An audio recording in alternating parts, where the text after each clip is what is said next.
maraming salamat pala sa nagsusuporta sa akin dito, no, lalo na sa ating idol na si Juliet Stonot.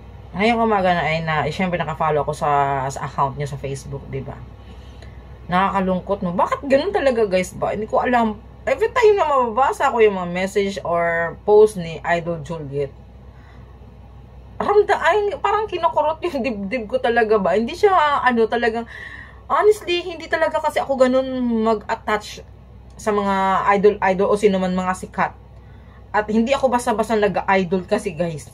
Sa totoo lang, sa mga artista, wala din ako masyadong idol na talagang ganito ang feeling niya, maliban kay Aldin. Parang pili lang kasi mga idol ko ba na talagang gustong-gusto ko. Sa vlogger naman, si Boy Tapang, yun talaga din ang idol ko.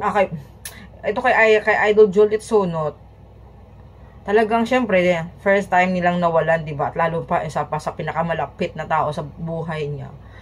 Ay, sobrang sakit talaga sa kanya. Yan, guys, ang post niya, no? Yan. Nagbisita siya doon sa kanyang kapatid na si Idol Mercy Stonot.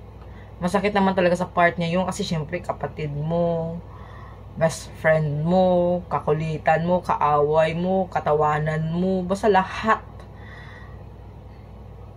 Kaya parang nawalan siya na, kumbaga parang feeling na parang nawalan siya ba ng isang kamay or paa na napakahirap i-survive, pero alam naman natin strong yan si Idol Juliet natin, 'di ba?